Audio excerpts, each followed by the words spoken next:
نحمده ونستعينه ونعوذ بالله من شرور أنفسنا ومن سيئات أعمالنا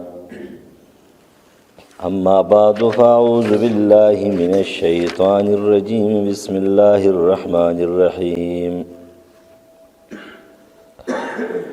يريدون ليطفئوا نور الله بأفواههم والله متم نوره ولو كره الكافرون وقال الله تبارك وتعالى يا أيها الذين آمنوا اتقوا الله حق تقاته ولا تموتن إلا وأنتم مسلمون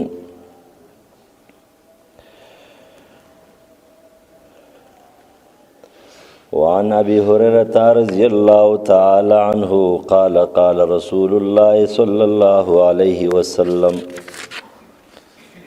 آية المنافق ثلاث وفي رواية ابن عمر رضي الله عنه 4 إذا حدث كذب وإذا أؤتمن خان وإذا عاهد فجر وإذا خاصم فجر وإذا عاهد غادر.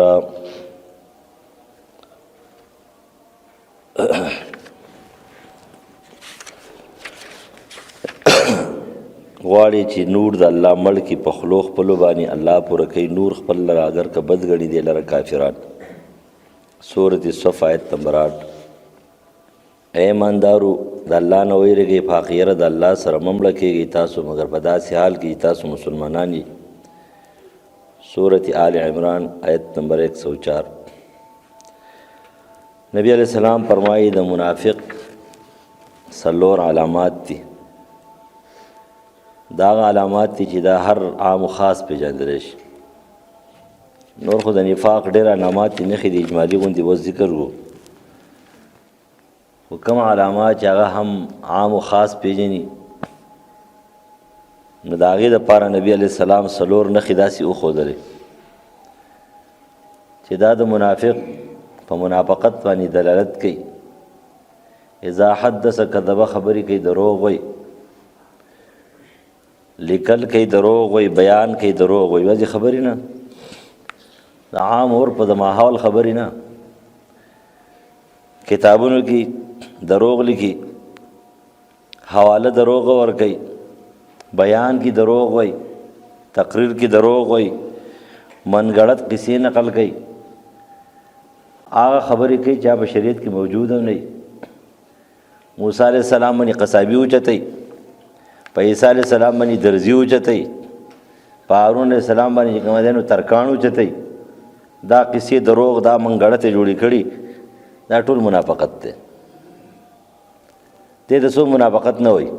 منافق صرف دې ته وایي چې خبرې کوي دروغ وایي. اوس که ملا د منبر په سر باندې تقریر کوي دروغ وایي نو هغې ته منافق نه وایي. د ټول نه غټ منافق خو دی دی چې دې خلقو ته په بیان کې دروغ وایي، په کتاب کې دروغ لیکي، حواله دروغ ورکوي. یو سړي په کتاب کې یو خبره نه کړې او دی پسې لیکي چې هغه دا ویلي دي او هغه دا ویلي دي. دا ټولې خبرې دي، دې نه به ځان ساتي. ملا به خپله ژبه صحیح استعمالوي، مقرر صاحب به خپله ژبه صحیح استعمالوي، بیان کوونکي به خپله ژبه صحیح استعمالوي، قلم مالک چې دی نو قلم به غلط نه استعمالوي، صحیح به استعمالوي.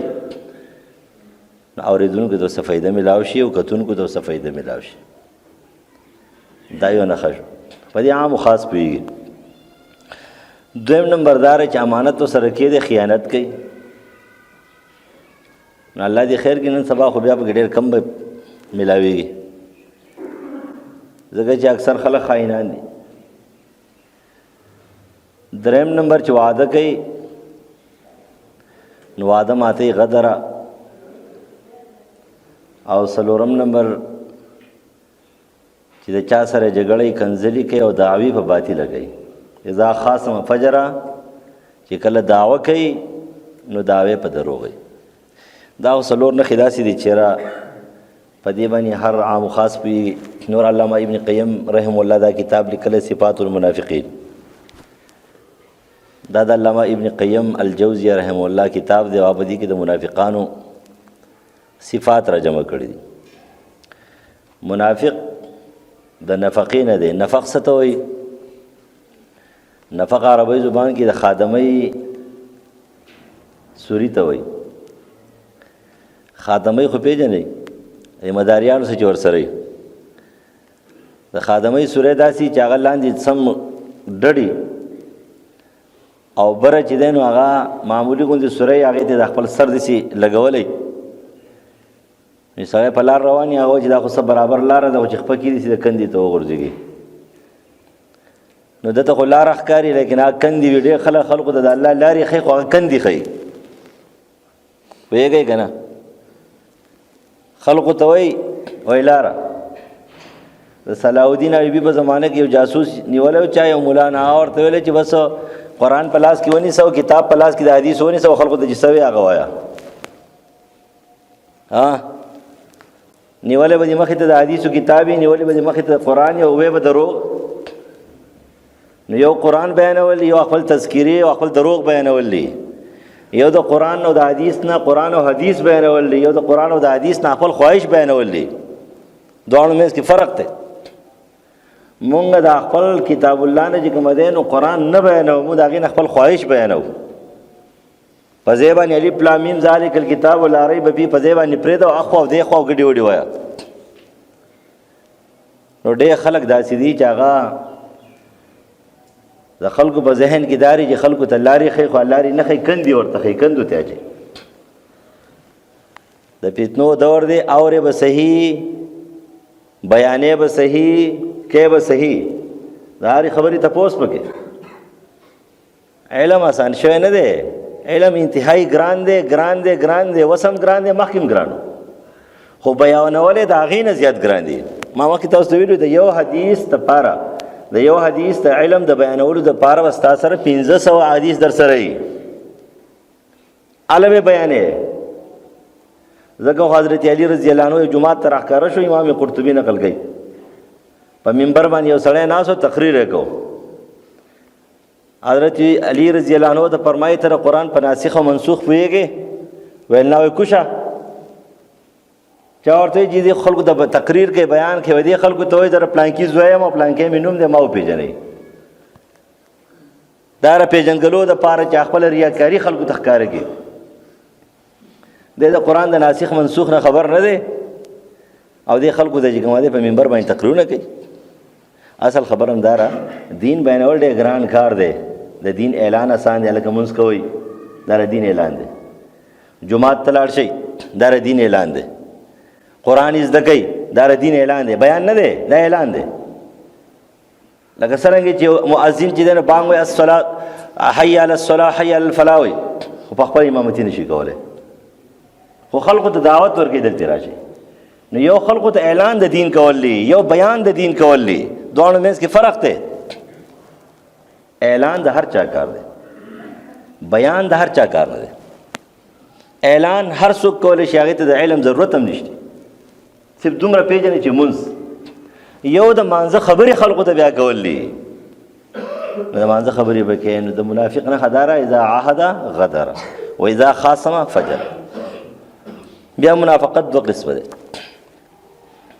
یو منافقت ته هغې ته وایي نفاق کفر ورته وایي، نفاق اکبر ورته وایي، اعتقادي منافق چې هغه په ظاهر کې د مسلمانانو په شان دي کارونه کوي لیکن پټ اندرون د هغه د کافرانو وي.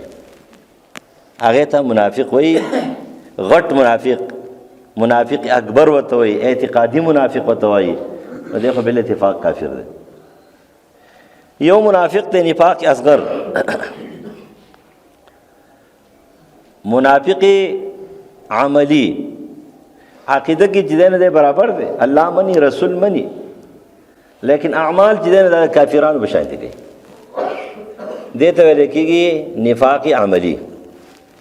خو که فرض کړه څلور واړه نښې پکې راشي نو علما نقل کوي چې دا نه بیا اعتقادي منافق جوړېږي چې خبرې کوي دروغ وایي، امانت کې خیانت کوي، وعدې پابندي نه کوي، او چې خبرې کوي یا جګړه کوي کنځري کوي او دعوې په باطله کوي.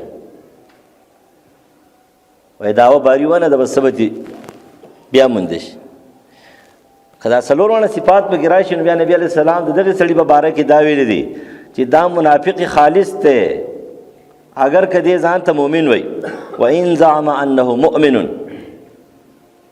وان صلى وصام وزعم انه مؤمن دی اگر که روجي نسی منځ کې یو ځان ته مؤمن وي خو دا څلور نخې په کې راشي نو دا کاتبه خراب ده الله دې موږ بچ کی نن سبا ور ډېر دا کارونه کې زیات شوی دي قرآن مجید د منافقانو سورۃ بقره کې د منافقانو باره کې د اول سر نه 14 آیاتونه د په باره کې نازل کړي دي دا غي وجه دارا چې منافقت او د منافق نه ځان ساتل دا ډېر مشکل کار دی نو قرآن مجید دا غي په تفصیل سره وضاحت کړی دی چې د منافق دانه خېدي دین ځان ساتي لہذا اجمالی طور باندې د دغه حدیث د نخونه علاوه منافقانو علاماتو کې یو علامه ریاکاری ده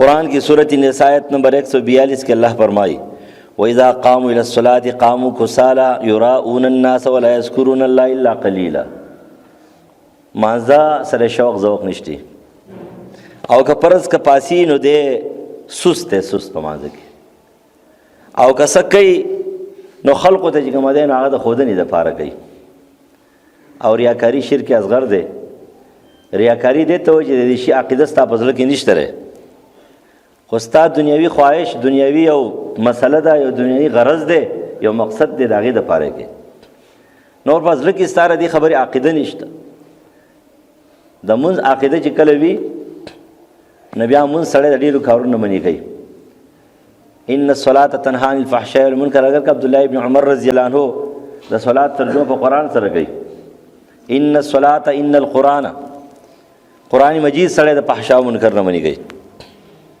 نو هغه ترجمه د صلات په قرآن سره کړې ده لیکن عام مفسرین حضرات د صلات خپل معنا اخلي چې مونږ چې کوم دی سړی د بهای نه منې کوي د ګناهونو د کبایر او صغائر نه منې کوي ته وګوره چې ستا مونځ تا نه منې کوي نو ستا عقیده ټیک نه ده د مانځه په باره کې چې کومه عقیده په کار ده نه هغه عقیده تا کې نشته دویم نمبر علامه د منافق موقع پرست دی بس موقع ته ګوري ځکه رسول الله د هغې مثال د هغې بزې سره ورکړی دی چې هغې وار راوړی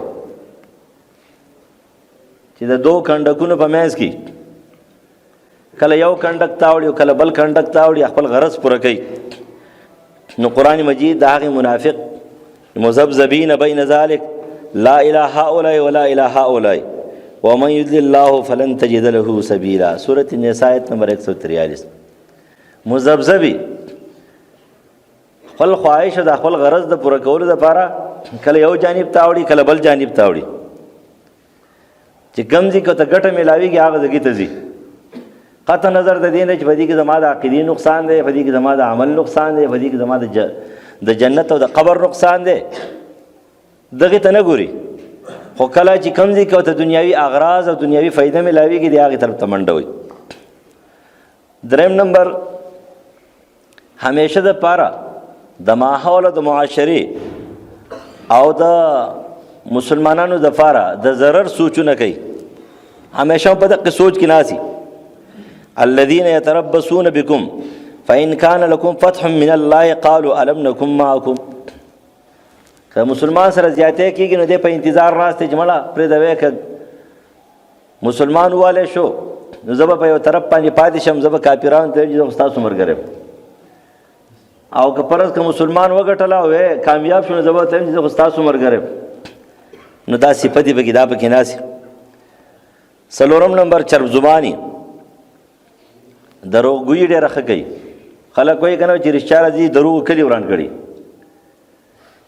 ته یو سړي په باره کې ووایه چې هلکه دا سړی چې دی نو دا داسې خوشه انسان دی په ده کې دا عیب دی دا عیب دی دا عیب دی ابه تا ته یې پرېږده مړه خو دومره ښایسته دی ته وګوره داسې ښایستې جامې اغوستې دي غټې غټې او داسې سهار ماښام چې کومه دی نو په جومات کې زه ګورم هغه ناسې مونځ کوي نو ته ورته یې چې دا خبرې خو ټیک دي خو لیکن یو ورور مسلمان هغه د جومات بهر چې کومه دی ظالمانو را سیار کړی او دی دننه په مانځه ولاړو ده خو چرته په دندې کې تریوالی رانغی دا یې ونه ویلی چې دا ظلم وشو مظلوم مسلمانانو ویني تویدلې لیکن د په ذهن کې دا خبره نه راتلې دا ظلم کیږي. دلته ځان په تلاوت کې مشغول او په ذکر او اذکار کې مشغول او په مانځه کې مشغول او نفلونه کوله. دې ته منافق وایي. مسلمان حضرت عمر چې هغه د ظلم په باره کې هغه ټینګېدی نه شي، بلکې حجاج ابن یوسف سره د لوی ګناهونو نه د ظلم په مقابله کې هغه ټینګېدی نه شو. بیا په خپله څومره غټ غټ ظلمونه کوله، لیکن د مسلمان سره به چې بل چا زیاتې وکړو بیا برداشت نه شو کولی. چې کله زمونږ د دې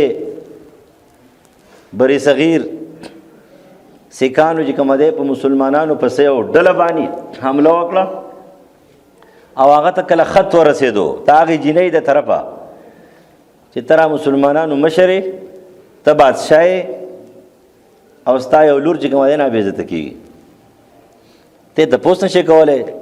نو هغه بیا ټینګېدی نه شو، ټینګېدی. او دا یو قدرتي خبره ده چې د بهادر سړي نښه داره چې هغه د ظلم په مقابله کې بیا ټینګېدی نه شي. دا د بهادر سړي نښه ده. او چې ظلم کېږي او دی دلته په منځونو باندې ولاړ دی نفلونه کوي او دلته په تلاوت کې دی او بار ظلم په دې کوڅه کې روان دی او دی دلته چې دی بالکل څه حرکت نه کوي، نو دی دې ځان ته وګوري چې زه کومه درجې مسلمان یم. دی د منافقانو په درجه کې دی. نو بیا ټینګېدی نه شو، د سترګو نه وینې څڅېدې، ولیکن هغه ویل چې هر څه کېږي یوازې ځم، خو زه د هغې مظلوم د هغې بدل اخلم. نو دا څلورم نمبر چې منافق چې کومه دی نه بناسي چرب زبان وي، ژبه به داسې پسته او داسې لهجه به جوړه کړي چې خلک په چې کومه دی ځان ته راغونډوي. ترخې خبرې څوک نه اوري، پستی اوري، پستی خبرې چې ورته کوي چرب زبانی کې او ګناهګار ته د هغه ګناه نښې او ګناهګار په خپل ګناه باندې تیزی. دا منافق نښه ده. ګناهګار په خپل ګناه تیزی، ګناهګار ته خپل ګناه نه ښیي، د دې معاشرې ګناهونه چاته نه ښیي، خو ورته څه وایي؟ بشارات بشارات بشارات. حال دار نبی علیہ السلام په تقاریرو کې نذور ډېر پیش کړی دی. وعظ څه ته وایي؟ وعظ یېرولو ته وایي. وعظ او نصیحت. ته چې زوی ته نصیحت کوې نو څه وایي ورته؟ چې بچې خیر دی غلا هم کوه خو ماسخوتن 2 رکعاته نفل کوه. ته ورته داسې وې چې زوی غلي، ته ورته غلا مه کوه، غرق شي سبا به دې ونیسي، لاس به در نه پرېږي. نو ته به هغه ته نصیحت کوې. نصیحت دې ته وایي د یرې خبرې زیاتې کول، خلک په تیزوي نه. نو دی چرب زباني خلکو ته پستې خبرې کوي او د هغې شیزونه نه خبروي چې کومه د دې معاشرې دپاره او د دې انسانیت دپاره او د اسلام دپاره فساد دی، او ورته نه ښیي. یو کال تیر شي، بل کال تیر شي، بل کال تیر شي، مولوي صاحب د جمعې په ورځ باندې یو تقریر کوي، یو تقریر کوي او دغه تقریر دی لامزر الله او بیا لامزر الله او لامزر الله بیا لامزر الله. په دې معاشره کې څه نه کېږي، څه نقصانات پکې نه وي. چېرته خو د سود خلاف وکړه، چېرته خو د رشوت خلاف وکړه، چېرته خو د غلا خلاف وکړه، د فحاشۍ عریانۍ خلاف وکړه. دې خلکو ته دا بیان کړه. نو دې چرب زباني. ومن الناس من يعجبك قوله في الحياة الدنيا ويشهد الله على ما في قلبه وهو ألد الخصام. سورة بقرة آیت نمبر 204. کله چې د انسانانو سره خبرې اترې کوي نو داسې خوږې پستې خبرې کوي چې غټ نه غټ خلک هغې ته داسې غوږ کېږدي چې دا څومره ناشنا انداز باندې خبره کوي، څومره خوږه او پسته خبره کوي، خو لیکن د زړه نه یو الله خبر. 5 نمبر د کار سوی فساد. دنیا کې د فساد دپاره تخمونه کرل دا د کار دی. وإذا تولى سعى في الأرض ليفسد فيها ويهلك الحرث والنسل والله لا يحب الفساد. کله چې دته اختیارات او اقتدار ملاو شي، کله چې دته څه غلبه ملاو شي، کله چې دې څه د بعضې کارونو مشر شي، د 2 کسانو رپاسه د یو قوت راشي او یا په مجلس کې ناستې ښایستې خبرې کوي، خو د مجلس نه وځي بهر ته لاړ شي، نو بیا یې بل کار نه سوا د فساد. بیا په معاشره کې روغ سړی پرېږدي نه. پنځم نمبر چې پیژنې د یو بل سره مشابهي، دا صفتونه به پکې موجود دي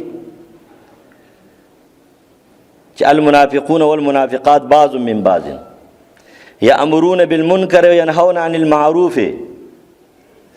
ته وایې چې هلکه ډېر منافقان خو داسې دي چې خو امر بالمنکر نه کوي، امر بالمنکر نه کوي بلکې امر بالمعروف کوي.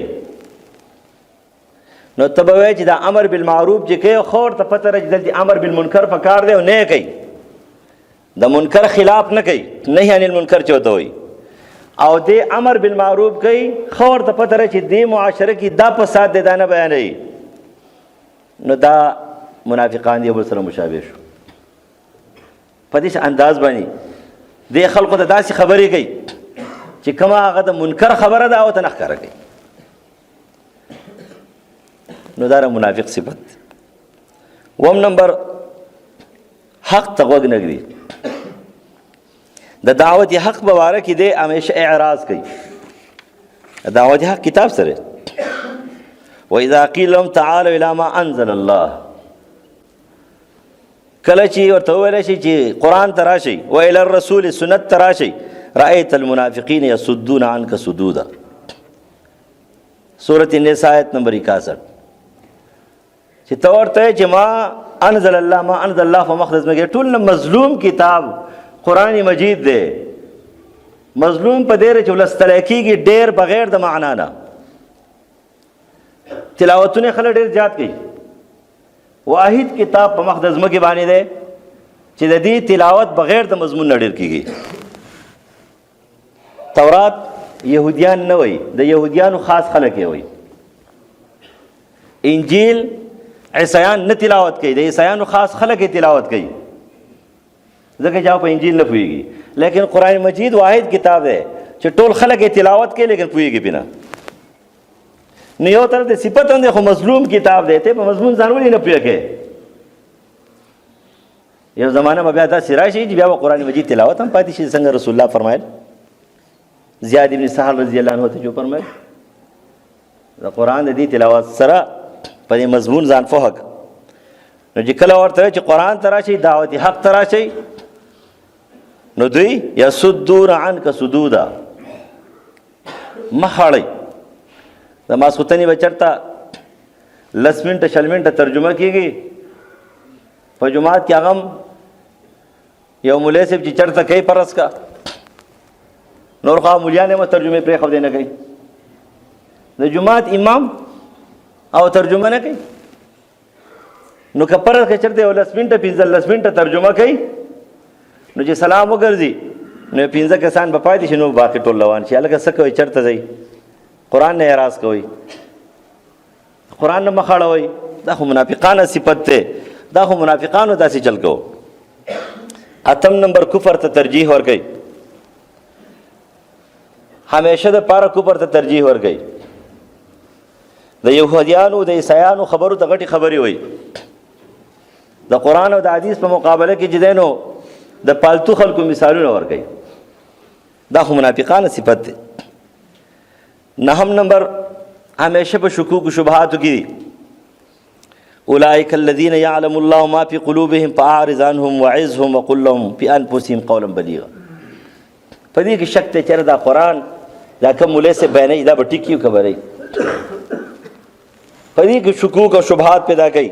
کله وایي د دې معاشرې سره فټ نه دی، کله وایي دا خو 1500 کاله مخکې قانون پرسوده نعوذ بالله پرسوده نظام دی، کله وایي د قرآن بیانول او دعوت چې دی خدا نه دی، هغه دا چې خلک په دې الفاظو پوهه کا. دا مختلف شکوک شبهات دا پیدا کوي. نو فلا وربک لا یؤمنون حتی یحکموک فیما شجر بینهم، چې قرآن ته حاکم نه ویری او نبی علیہ السلام سنت ته چې دی نو په ټولو سنتونو باندې حاکم نه ویری، نو دا کامل مؤمن نه دی، دې ځان ته مؤمن نشي ویلی. 10 نمبر قسم خور به ډېر وي. خبره چې کوي قسمونه به خوري. په هره خبره قسم قسم قسم، دا عادت جوړ شوی. په دروغو قسمونه خوري. دا د منافقانو په صفاتو کې بل صفت دی. او یو 10 نمبر په ظاهري او جسمانی طور باندې باعزت او شریف معلومیږي. شیرین بیان، نرم کلام، ظاهري ډانچه دومره ښایسته کړي چې حیران بشي. نبی علیه السلام خو په صحابو کې چا نه پېژنده، تا د ملا دپاره ځان چې کوم لباس جوړ کړی.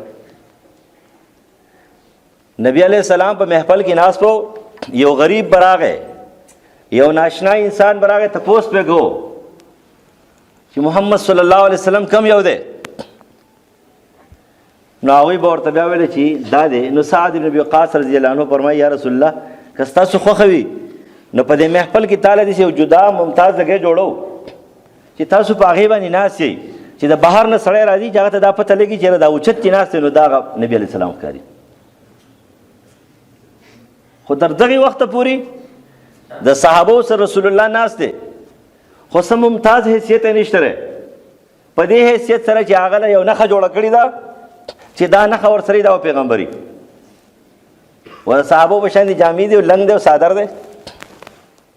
او موږ خو تقسیم کړی دی چې هلکه دا لباس ته پلانکي دی او دا لباس ته پلانکي دی او دا لباس ته پلانکي دی. لباس پکار دی چې شرعاً لباس وي، شرعاً ټیک وي، حلال وي، حرام نه وي، د سړو وي، د ښځو نه وي، د چا د عقیدې پرچار نه وي، د چا د عقیدې شعار نه وي، نښه نه وي. نو دا کول پکار دي. دا نه دی چې ځان له ممتاز حیثیت ورته جوړ کړې. نو دې څه دی په ظاهري اثر باندې خو دې ډېر برابر دی، جسمانی لحاظ سره برابر دی، صورت برابر دی، چرب زبان او باعزت او شریف انسان دی، نرم کلام دی، لیکن زړه کی خباثت دی، زړه کی گندگی ده. وَإِذَا رَأَيْتُمْ تُعْجِبُكَ أَجْسَامُهُمْ وَإِنْ يَقُولُوا تَسْمَعْ لِقَوْلِهِمْ كَأَنَّهُمْ خُشُبٌ مُسَنَّدَةٌ يَحْسَبُونَ كُلَّ صَيْحَةٍ عَلَيْهِمْ هُمُ الْعَدُوُّ فَاحْذَرْهُمْ قَاتَلَهُمُ اللَّهُ أَنَّىٰ يُؤْفَكُونَ. سورة منافقون آیت نمبر 4. کله چې تر دوی بوټو ته وګورې تا ته ډېر عجیبه او ناشنا ښکاره شي. کله چې دوی وینا واورې غوږ به ورته کېدې، خو لیکن اندرون به سوي، اندرون به ګنده وي. 12 نمبر منځونو کې تاخیر کوي. د منځ اهتمام دا عقیده نه لري، بس همیشه لیټ راځي. که د ماسخوتنې منځ په 9 بجې باندې وي نو هم دلته نه 2 رکعاته شوي، که د ماسخوتنې منځ په 8 بجې نو هم دې 2 رکعاته شوي، او که په 9 بجې باندې شي نو هم دې 2 رکعاته شوي. دا عادت جوړ شوی دی، دا منافقانه صفت دی، دا به ځان چې کومه لرې کوي. دې ته دبار ویل کېږي حدیث کې. دبار یو د دنه بدتر دی، هغه دی چې هغه جمعات ته راځي منځ کوي خو همیشه ځان لګوي، یا په کور کې کوي یا ځان لګوي، خو په جمعات کې چې کله راشي امامتي جمعتي شوي، دا د دنه په مرتبه کې اوچت دی. او یو هغه دی چې هغه د منځ اهتمام هیڅ ورسره نشته دی. که په 5 منځونو کې یو منځ وکړو، که 2 وکړه، که 3 وکړه، که 4 وکړه، که 15 واړې په یو ځای وکړه، که 3 په یو ځای وکړه، دا د دین هم بدتر دی. او یو هغه دی چې هغه د مونځ بېعزتي کوي. د مونځ بېعزتي دا چې ته مانځه ټایم دی، زه چې جومات ته ځو دی ورته مړه څه ځان دی لیونی کړی دی، بس د مونځونو ټایم خو دا پاتې چې کله بوډا شي سپین ږیری شي بیا مونځونه کوي، دا د دې نه بدتر دی. دا ټول منافقانه صفات دي. دا د مونځ د تاخیر دپاره دي چې کله مانځه ته پاسي وي اذا قاموا الی الصلاة قاموا کسالى. 14 نمبر دروغ، خیانت، غداری په معاملاتو کې معلومه وه. یو سړي د چا صفت وکړو د حضرت عمر فاروق رضی الله عنه په خوا کې، هغه ورته ویل جومات کې به مانځل تللی دی که؟ ویل نه، معاملات دې ورسره پاتې شوي دي، ګاونډ کې پاتې شوی. د ډېرو ظاهري زبرګانو، د ډېرو ظاهري نیکانو د جامو سره پټ نیکان، ته د هغوی د محلي والو نه تپوس وکړه، ته په بازار کې د معاملاتو تپوس وکړه، ته په بازار کې تجارت تپوس وکړه. که فرض که دا خبرې ټیک وي، د خاوند چې کله ښځه صفت وکړي نو خاوند 1 نمبري. تاسو پته را چې ښځې صفت وکړو که نه چې هلکه واقعي چې کله غریب یې چې هغه درته ووایي چې را ما له 500 روپو جوړه راوړه، ته ورته وایي چې زما څخه په جب کې 2000 روپۍ دی، لپې الوګان او ټماټر کېږي. او دغه ښځه دې خاوند صفت وکړي نو دا سړی ښه سړی دی چې هلکه جامې مونه نه یې راوړي خو چې ته ولې جامې راوړې خامخا به صفت کوي خو چې کله ته داسې چې ته مجبور او د هغې خواهش چې کوم دی ظاهري د دنیا نه پوره کېږي او بیا هم هغه ستا صفت کوي نو ته پوه شه چې کار وشو او ګاونډي چې کله د ګاونډي صفت وکړو نو ته پوه شه چې یاره څه دی دا سړی ښه سړی دی او چې کله اوس ستا معاملاتو کې شرکت وي په معاملاتو کې د سره تعلق وي او هغه چاته صفت وکړو چې واقعي معاملات د دې سړي ډېر پاک دي بهترین ګاونډي دی بهترین ملګری دی نو بیا ټیک ده او که داسې نه وي نو ظاهري ډانچه باندې چې کوم دی قسمونه مه خوره چې په ظاهر کې تا ته څه ښکاري مزیدار ښکاري دا نښې دي د منافقت د دې نه به ځان ساتې چې انسان خپل ځان په مسلمانۍ په دایره کې راوړي 15 نمبر کله چې تکلیف شرعي پې راشي نو دی بیا شریعت ته سپک نه ګوري الله ته سپک نه ګوري غریبي پې راله بل څه عذاب راغی بل څه امتحان راغی بل څه تکلیف راغی دی شریعت ته سپک نه ګوري چې دا را څنګه قانون دی پکې او دا را پکې څنګه دي زه خو هلکه دواګانې کوم او زه صلات ضحا هم کوم او زه خو صورت یاسین هم ویم او صورت واقع هم ویم او صورت دخان هم ویم او زه خو چې څومره د دنیا د ګټې دپاره صورتونه دي هغه ټول ویم ټول خو چې الله تعالی زما را دعا ولې نه قبلی او دی په دغه ټایم کې دماغ د شریعت طرف ته سپک وګوري د سوچ او فکر شریعت طرف ته سپک لاړ شي دې ته منافق وایي نن سبا موږ ډېر خلک په دې کې اخته یو اگر که موږ ټول د دنیا دپاره هر څه کوو ټول خلک د دنیا دپاره لګیا دی د آخرت دپاره خو سوچ نشته دی د سبا د راتلو سوچ نشته دی ټول سوچونه د دنیا پر دایره کې تاویږي بلکې هغه دینی کارونه هم د دنیا دپاره کوو پکار خو دا دی چې ته د الله تعالی ذکر وکې د قرآن تلاوت وکې د دې دپاره یې پروردګاره ما معاف کې امام ابو حنیفه رحمه الله چې ډېر تلاوت گزار انسانو ډېر زیات تلاوت پې کو تاریخ بغداد کې خطیب بغدادي په 14 جلد باندې د امام ابو حنیفه رحمه الله د نعمان په ترجمه نعمان ابن ثابت دا د امام صاحب نوم دی نعمان ابن ثابت د پلار نوم ثابت دی امام ابو حنیفه رحمه الله مبارک نقل کوي چې حد درجې تلاوت گزار انسانو معاملات حد درجې پاکو معاملات پاکو ګاونډیان د هغه چې څومره صفت کوي لیکن ټوله شپه به جړل او یو آیات کریمه علامه دمشقي تذکرة النعمان کې نقل کوي دمشقي شافعي چې یو واري یو آیات کریمه باندې ټوله شپه تېره کړې ده فمن زحزح عن النار وادخل الجنة فقد فاز وما الحیاة الدنیا الا متاع الغرور جهنم نه به څنګه بچ شم جاړي ټوله شپه تېره شوه نو دی همیشه دپاره جاړي ځان ورته خفوي که تکلیف امتحان پې راشي نو دا شرعي طرف دا الله طرف فیصله ده بس ما ته منظور دی ذلک بانهم کرهوا ما انزل الله فاحبط اعمالهم لیکن د منافق نه خداره چې هغه بیماری تم سوای هغې ته عذاب وي او الله تعالی نعوذ بالله د الله په شان کې چې کومه دی نو دی صحیح غلط سوچونه شروع کړي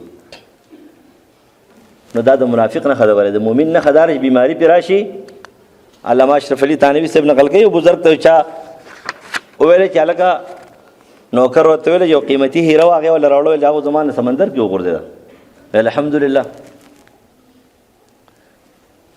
نو بیا بله ورځ چې دی نو هغه هغوی پسې ګرځېدل سمندر په غاړه کې بیا یې موندله راوړه چې هیره بیا مونده شو هغه ویل الحمدلله ویل عجیبه خبره ده مخکې الحمدلله اوس هم الحمدلله هغه ویل هر ټیم الحمدلله الله را کړي وه راضي وم پې الله را نه واخېسته راضي یم پې بیا یې راله راکړه بیا راضي شو د الله تعالی فیصله د انسان په باره کې د مسلمان په باره کې خصوصي طور که دا د تکلیف وي په ظاهر کې او که دا د راحت وي په ظاهر کې دا د الله فیصله ده دا ټیک ده په دې باندې به ته څه کېږې راضي کېږې به په دې به د ناراضګۍ چې دی نو څه کې اظهار نه کې او که د ناراضګۍ اظهار دې پې وکړو چغې چوغې دې وایستلې نو بیا کاته خراب حضرت حذیفه رضی الله عنه یو واري یو سړی دعا کوي الله منافقان ټول مړه کوي هلاک او برباد کی او تل موایا وای وراره دې دعا مو کول ودی خو چې منافقان ورشي کنه نو بیا په دنیا کې ته ګرځېدې نه شي بیا په کې ته ډېر سخت پریشان دی نو څنګه